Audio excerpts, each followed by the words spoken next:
Olá, bom dia! Como você passou a noite? Tá tudo bem com você?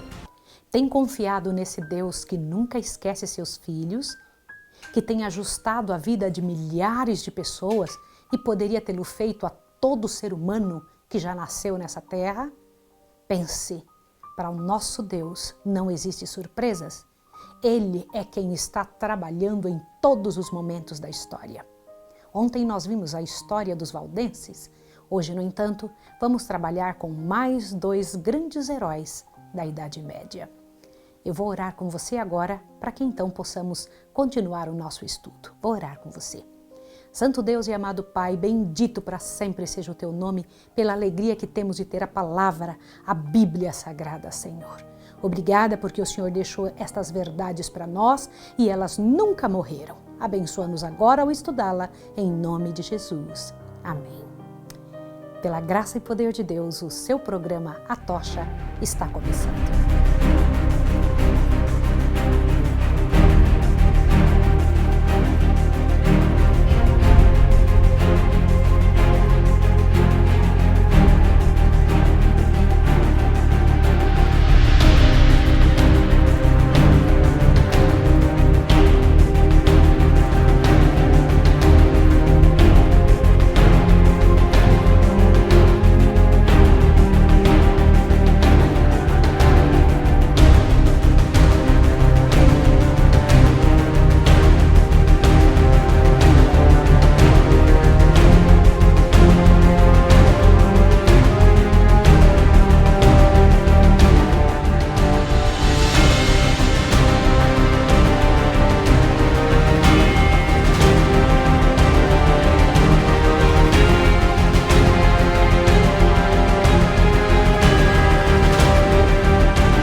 Queridos, eu queria que você abrisse a sua Bíblia em Mateus capítulo 24, porque Jesus falou algo muito interessante. Veja o que ele disse aqui no verso 9 em diante. Disse assim: então vos hão de entregar para serdes atormentados e vos matarão. Sereis odiados de todas as nações por causa do meu nome. Nesse tempo, muitos se escandalizarão e trair-se-ão mutuamente e se odiarão uns aos outros. De quem Jesus estava falando? Certamente daqueles que se colocariam em favor da verdade. Mas quem seriam estas pessoas que os perseguiria? Quem seriam essas pessoas que correriam atrás para matar estas pessoas, estes servos de Deus? Eu vi ontem alguém falando algo muito interessante num vídeo e eu resolvi trazer o mesmo tipo de ideia para que você compreenda. Veja o texto que essa pessoa colocou. Dizia assim: eu poderia fazer uma pergunta a um professor de história, ao invés de perguntar a um teólogo, e ele me responderia de forma bíblica, ainda que nunca tivesse lido a Bíblia. Se eu perguntar a um professor de história hoje, que sistema religioso você conhece na história que perseguiu homens e mulheres por causa de sua opção religiosa, que impediu pessoas de terem acesso à Bíblia, torturou e prendeu seres humanos que simplesmente discordavam de seus dogmas? Que sistema religioso você poderia dizer que está embriagado com o sangue de pessoas de Deus? Que sistema religioso se adequa à expressão apocalíptica, ele perseguirá e magoará os santos do Altíssimo? Que sistema religioso criou seu próprio mandamento e escreveu sua própria lei? Que sistema religioso fez uma interpretação totalmente sua a respeito dos mandamentos de Deus? Se uma pergunta dessas fosse feita a um historiador, ele saberia identificar o sistema de Roma papal como sendo esse sistema que se adequa a todo esse cenário e se enquadra dentro dessas profecias bíblicas. Eu achei isso muito inteligente, é verdade? Qualquer pessoa que hoje tiver a chance de estudar a história vai conseguir observar estas coisas que você está estudando, estas verdades que você tem visto aqui nesta série O Grande Conflito. Ao estudar o livro Grande Conflito, nosso coração fica tremendo de vontade de defender, de lutar pela verdade de Deus. Mas sabe uma coisa? Você também conhece um sistema religioso que já foi muito poderoso mundialmente no passado, mas que está trabalhando para voltar a ser Roma papal. Queridos, antes da Reforma, houve por vezes pouquíssimos exemplares da Escritura Sagrada, mas Deus não consentiria que sua palavra fosse totalmente destruída. Suas verdades não deveriam estar ocultas para sempre. Tão facilmente ele poderia desacorrentar as palavras da vida, como abrir as portas das prisões e desaferrolhar portais de ferro para pôr em liberdade seus servos. Lembra do que ele fez com Paulo e Silas? Nos vários países da Europa, homens eram movidos pelo Espírito de Deus a buscar a verdade como a tesouros escondidos. Providencialmente guiados às Santas Escrituras, estudavam as páginas sagradas com interesse muito profundo. Estavam dispostos a aceitar a luz a qualquer custo. Posto que não vissem todas as coisas claramente, puderam divisar muitas verdades havia muito sepultadas. E como mensageiros enviados pelo céu, saíam, rompendo as cadeias do erro e da superstição, e chamando aos que haviam estado durante tanto tempo escravizados a levantar-se e assegurar sua liberdade. Porque a liberdade que uma pessoa tem só é possível se ela tiver liberdade de consciência. Eu vou ler para você agora uma parte do grande conflito que fala exatamente disso. Observe. Com exceção do que se passava entre os valdenses, a palavra de Deus estivera durante séculos encerrada em línguas apenas conhecidas pelos eruditos. Chegara, porém, o tempo para as Escrituras, para que elas fossem traduzidas e entregues ao povo de vários países em sua língua materna. Passara para o mundo a meia-noite. A hora das trevas estava a esvair-se e em muitas terras apareciam indícios da aurora a despontar. Por que aqui no grande conflito é dito que estava nascendo um novo dia? Porque a palavra de Deus traz esse tipo de claridade. No século XIV, surgiu na Inglaterra um homem que devia ser considerado a estrela da manhã da Reforma. Eu estou falando de João Wycliffe. Foi o arauto da Reforma, não somente para a Inglaterra, mas também para toda a cristandade. O grande protesto contra Roma que lhe foi dado proferir jamais deveria silenciar. Aquele protesto abriu a luta do que deveria resultar a emancipação de indivíduos, igrejas e nações. Wycliffe recebeu educação liberal e foi altamente educado. Sua dedicação aos estudos e capacidade de falar e de se expressar, bem como seu altíssimo senso de justiça, preparavam o caminho para ser um defensor das verdades que o papado enterravam. Wycliffe era muito especial. Pela maneira como foi criado em sua casa, pela dedicação, ele não somente sabia manejar as páginas da Bíblia, mas também havia adquirido disciplina intelectual das escolas e compreendia a tática dos teólogos escolásticos. Todos tinham orgulho dele e tinham esperança de que ele pudesse ser a voz que se levantaria para denunciar as heresias do sistema religioso romano. No colégio, começou a estudar a Bíblia avidamente e sabia que aquele tesouro não estava à disposição do povo comum, sendo que somente alguns eruditos tinham acesso à Bíblia. O caminho para a palavra de Deus estava fechado aos incultos, mas logo seria aberto ao mundo para declarar a livre graça contida nas Escrituras. A dedicação que Wycliffe teve não era comum. Lá na sua escola onde ele tinha, preparou a mente para ser assíduo com o estudo da palavra do Senhor e ele encontrou na Bíblia o que estava procurando há anos, o plano da salvação, Cristo apresentado como único advogado do homem. Decidiu proclamar essas verdades que estava encontrando. Eu preciso ler mais um pedacinho do grande conflito para que você possa ver que coisa linda o que a gente tem para dizer para você, para que você possa compreender esse momento da história da Terra. Semelhantemente aos reformadores posteriores, Wycliffe não previu ao iniciar sua obra até onde ela o levaria. Não se opôs deliberadamente a Roma. A dedicação à verdade, porém, não poderia senão levá-lo ao conflito com a falsidade. Quanto mais claramente discernia os erros do papado, mais fervorosamente apresentava os ensinos das Escrituras Sagradas. Via que Roma abandonara a palavra de Deus pela tradição humana e destemidamente acusava o sacerdócio de haver banido as Escrituras e exigia que a Bíblia fosse devolvida ao povo e de novo estabelecida sua autoridade na igreja. Que coragem, não é? Wycliffe era ensinador hábil e ardoroso, eloquente pregador, e sua vida diária era uma demonstração das verdades que pregava. O conhecimento das Escrituras, a força de seu raciocínio, a pureza de sua vida e a sua coragem e integridade inflexíveis conquistaram-lhe geral estima e muita confiança. As pessoas estavam muito descontentes com a fé anterior e quando Wycliffe começou a pregar as heresias de Roma, encheram-se de ânimo, de fé e se animaram a continuar e ajudá-lo. Perspicaz, eloquente, dedicado, assumiu ousada atitude contra os pagamentos do tributo altíssimo que o rei tinha que pagar ao clero e mostrou que a palavra de Deus não exigia isso.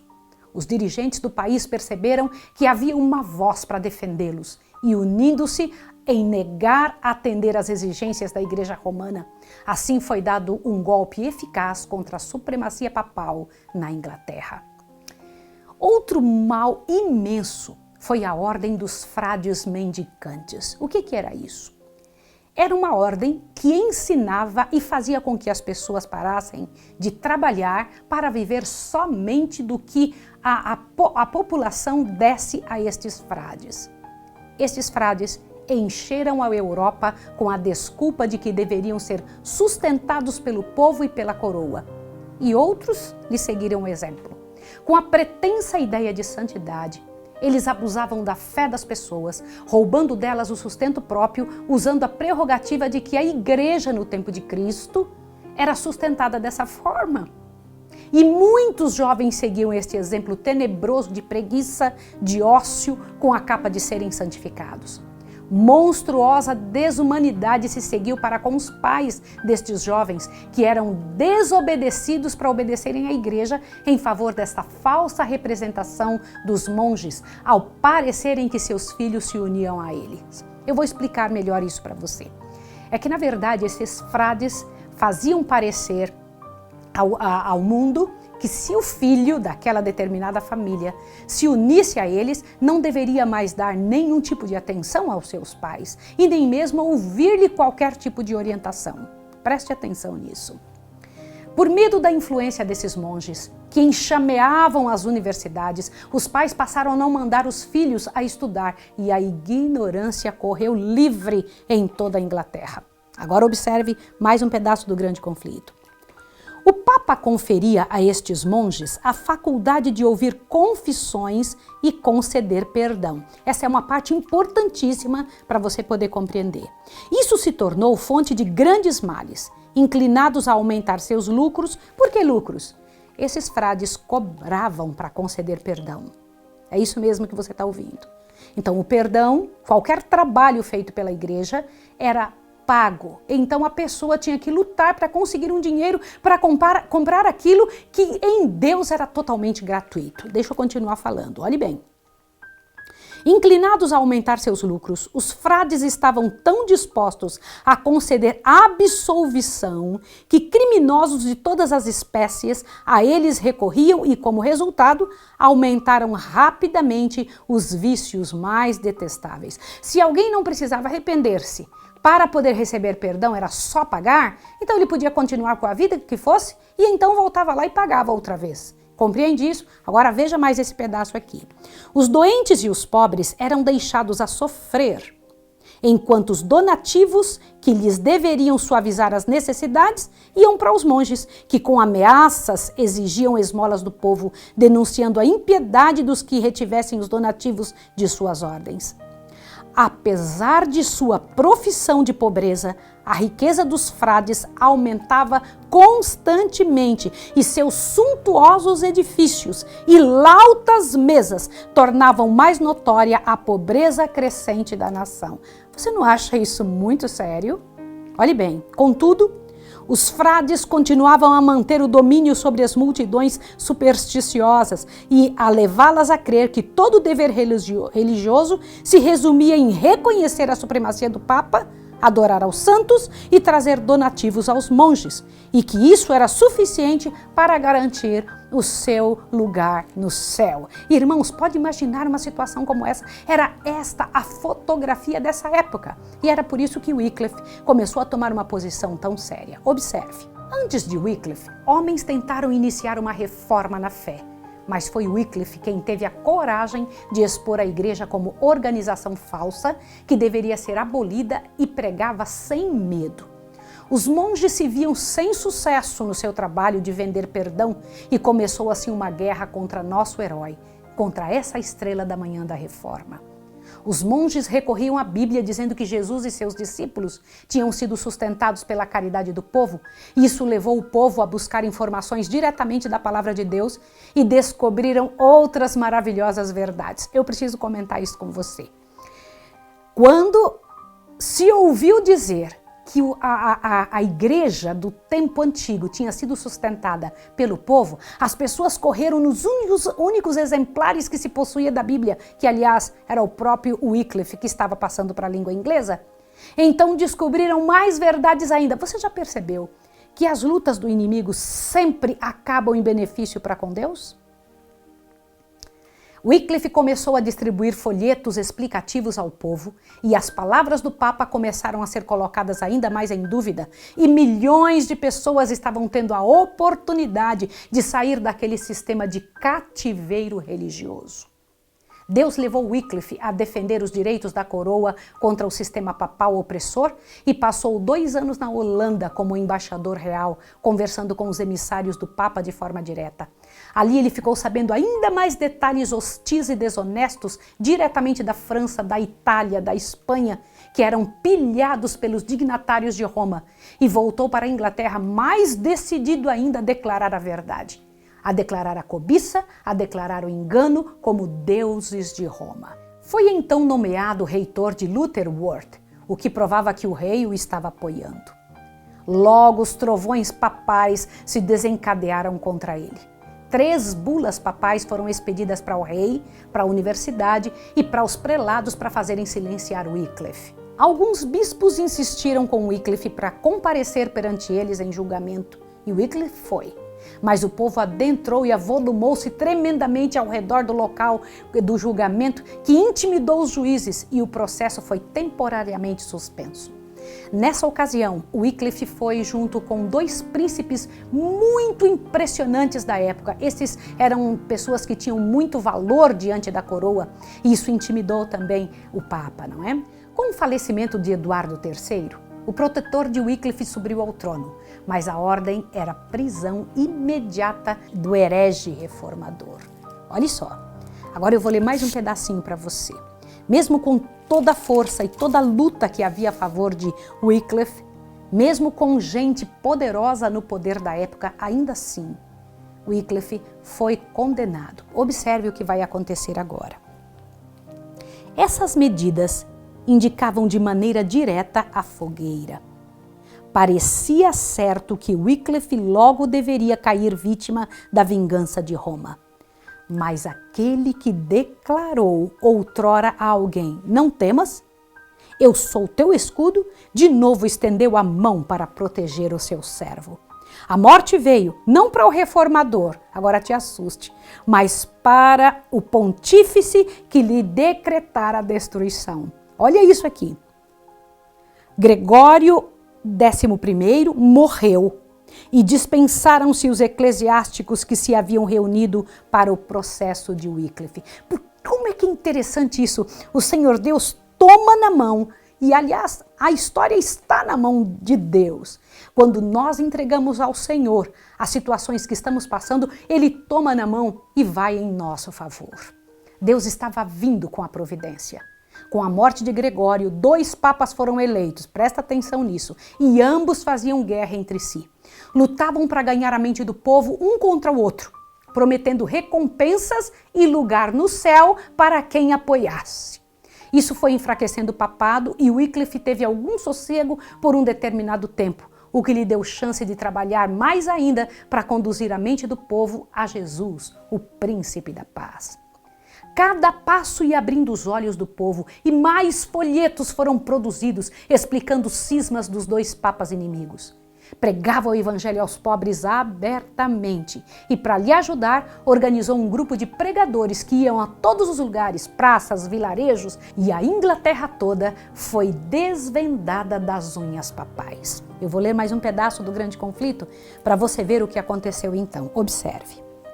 Como professor de teologia em Oxford, Wycliffe pregou a palavra de Deus nos salões da universidade. Tão fielmente apresentava ele a verdade aos estudantes, sob sua instrução, que recebeu o título de doutor do Evangelho. Só que eu gostaria que você observasse agora este local onde nós estivemos lá em Oxford. Estivemos na mesma universidade em que Wycliffe dava estas aulas. Olá, queridos!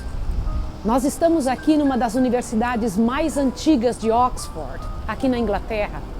E por estas portas antigas, mas nestes prédios, que hoje passam tantas pessoas, e eu também estou aqui trazendo você hoje, passou ninguém mais, ninguém menos do que John Wycliffe.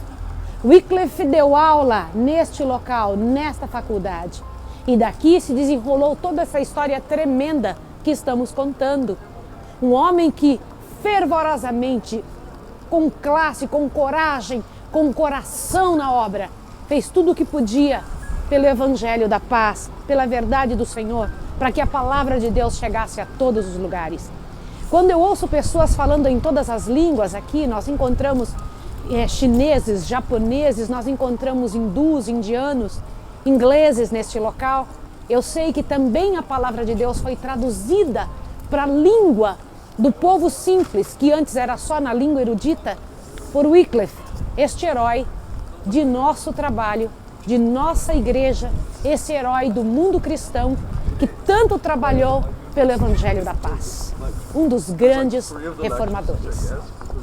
Nós estamos no espaço interno da universidade, em que aqui no livro Grande Conflito menciona que Wycliffe deu aula, onde ele foi professor. Na verdade, Wycliffe foi o tradutor da palavra de Deus para a língua inglesa. A primeira tradução na língua do povo foi feita por ele. E dentro dos espaços internos dessa universidade, foi que muitos dos planos que este homem teve foram concretizados no seu coração pela ação do Espírito Santo. Mas a sua maior obra foi a tradução das Escrituras para a língua inglesa. Mas Wycliffe trabalhou tanto que envelheceu rapidamente e adoeceu atacado de perigosa enfermidade. Logo chegou aos ouvidos do clero e dos monges e vieram vê-lo em seu leito, pedindo que se arrependesse das palavras ditas e daqueles folhetos escritos. Mas Wycliffe pediu para ajudarem a ele a levantar-se do leito e disse calmamente: "Não irei morrer. Vou me levantar e continuar a denunciar as más ações dos frades." Cumpriu-se suas palavras e ele ficou são o suficiente para colocar nas mãos do povo a maior arma contra o erro. Qual é a maior arma contra o erro? As Sagradas Escrituras, que nunca deveriam sair da mão do povo de Deus. Com esse feito, Wycliffe fez mais que qualquer outro poder para libertar o povo e torná-lo capaz, quebrando os grilhões da ignorância e da religião errada.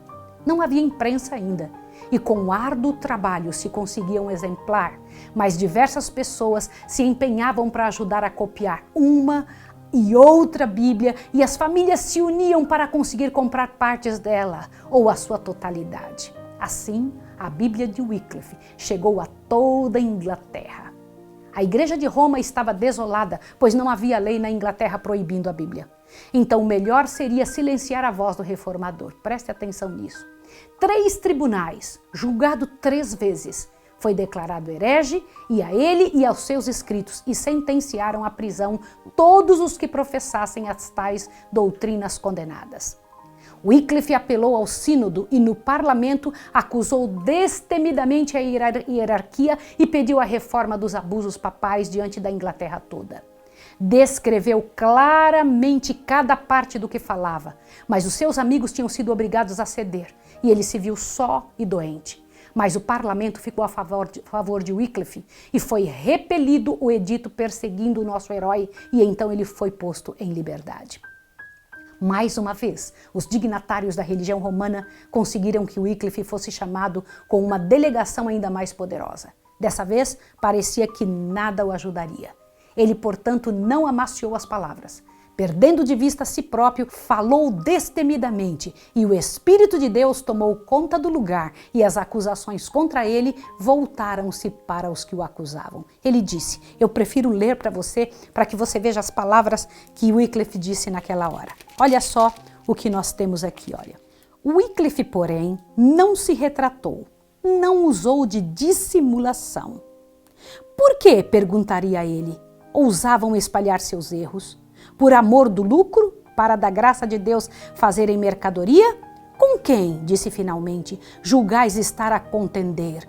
Com um ancião às bordas da sepultura? Não, estais a contender com a verdade, verdade que é mais forte do que vós e vos vencerá. Assim dizendo, retirou-se da assembleia e nenhum dos seus adversários tentou impedi-lo. Essa é a força da verdade. Mais uma vez, Deus o usaria antes de levá-lo a descansar. Foi levado perante o tribunal papal, aquele mesmo que tinha derramado o sangue dos santos.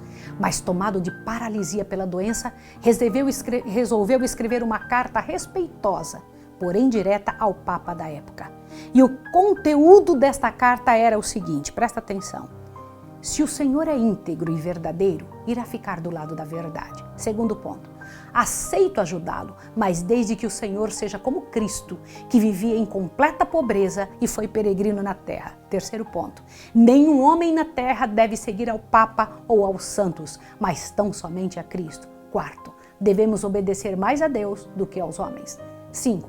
Oro para que o Papa Urbano seja influenciado pelo Senhor Jesus e pelas palavras das Escrituras, para que possam ensinar ao povo da maneira como Deus indicou em sua palavra. Wycliffe sabia que o silêncio daria a ele alguns meses a mais de vida, mas isso não seria certo diante de Deus. E decidiu não proteger-se, e Deus tomou sua causa. Deus lhe fora o protetor mais uma vez, levando a descansar enquanto pregava em uma de suas igrejas em Lutterworth, vítima de paralisia que sofria. Então, Wycliffe descansou. Reconhecido como João Batista em sua época, saiu da Idade Média tendo feito a sua parte. Cada palavra e material deixado por esse reformador foi tão bem feito que mesmo 100 anos depois dela, não havia quem pudesse contestar. Tudo que ele escreveu tinha suas fontes nas Sagradas Escrituras e por isso imbatível. Acreditava que a palavra de Deus era a norma e o ensinador era o Espírito Santo e que todo homem poderia ir a ele livremente, ele mesmo, diretamente a Deus, em busca da verdade e do caminho a seguir. Intelecto privilegiado, vida impoluta, dedicação e de caráter invejável, foi um dos maiores reformadores de sua época. Observe isso. O esforço para aprender as grandes verdades da revelação comunica frescor e vigor a todas as faculdades, expande a mente, aguça a percepção e amadurece o juízo. O estudo da palavra, da Bíblia, enobrece todo pensamento, sentimento e aspiração, como nenhum outro estudo pode fazer. Dá estabilidade de propósitos, paciência, coragem, fortaleza, aperfeiçoa o caráter e santifica a alma. Por isso Wycliffe era desta forma como foi. O esquadrinhador fervoroso e reverente das Escrituras, pondo o espírito do estudante em contato direto com a mente infinita, daria ao mundo homens de intelecto mais forte e mais ativo, bem como de princípios mais nobres do que os que já existiram, como resultado do mais hábil ensino que proporciona a filosofia humana. A exposição às tuas palavras provoca luz, diz o salmista, dá entendimento aos simples. Os escritos de Wycliffe se espalhou por toda a Inglaterra e fora dela também, e os pregadores que se atreviam levavam as mensagens às multidões que se convertiam. o catolicismo estava sendo removido e a bandeira de Cristo foi levantada. Mas o que isso causou? O que isso trouxe para o mundo? Observe agora, presta atenção. Quando eu paro para ler algo assim, meu coração fica apreensivo. Olha o que diz. Logo, porém, a impiedosa tempestade da perseguição irrompeu sobre os que haviam ousado aceitar as Escrituras como guia. Os reis ingleses, ávidos de aumentar seu poder mediante o apoio de Roma, não hesitaram em sacrificar os reformadores. Pela primeira vez na história da Inglaterra, a fogueira foi decretada contra os discípulos do Evangelho. Martírios sucederam a martírios. Os defensores da verdade, proscritos e torturados, podiam tão somente elevar seus clamores aos ouvidos do Senhor dos Exércitos. Perseguidos como inimigos da igreja e traidores do reino, continuaram a pregar em lugares secretos, encontrando abrigo o melhor que podiam nos humildes lares dos pobres e muitas vezes refugiando-se mesmo em brenhas e cavernas. Apesar da fúria da perseguição, muitos deram a vida e aprenderam a amar a palavra de Deus como regra de fé e prática. Milhares aterrorizados, porém, compraram a liberdade com o sacrifício de sua fé e saíam de sua prisão com roupa de penitentes. Embora muitos, mesmo entre os grandes homens da época, destemidamente se avolumaram a defender a fé cristã no método de Cristo. Os romanistas não conseguiram matar Wycliffe, mas mandaram exumar seus ossos. Presta atenção nessa parte importantíssima. Mandaram exumar seus ossos e os queimaram em praça pública, e as cinzas foram lançadas no riacho ao lado. Suas cinzas foram do riacho para o rio Avon, do Avon para Severn, de Severn para os pequenos mares e destes para o oceano. Assim, a doutrina de Wycliffe foi espalhada pelo mundo. Pouco imaginavam seus inimigos o significado de seu ato, e foi através dos escritos de Wycliffe que Hus, lá na Boêmia, foi levado a renunciar muitos erros do catolicismo e entrar na obra da reforma. Dois países tão largamente separados, porém unidos pela semente da verdade. As pessoas que foram dirigidas para a palavra de Deus e estavam se preparando o caminho para a grande reforma que viria. Você vê como o Senhor Deus, em sua grande misericórdia, conseguiu fazer permanecer a palavra da vida, não só diante do povo, mas também diante do clero, porque eles tiveram a oportunidade de poder estudar, de saber que estavam errados. Isso tem me feito pensar muito. No próximo episódio, nós vamos ter a chance de saber a respeito do que aconteceu dali em diante. Veremos a vida de dois grandes heróis que fazem parte da nossa história. Eu vou orar com você. Querido Deus e amado Pai, abençoe essa pessoa, porque nós sabemos que os fogos, aqueles da ira, Pai de amor, contra a Tua palavra, serão levantados novamente. Pessoas serão perseguidas e que nós possamos estar, Pai de amor, não só avisados, mas determinados a defender a Tua verdade. Em nome de Jesus. Amém. Vejo você no próximo episódio. Um abraço.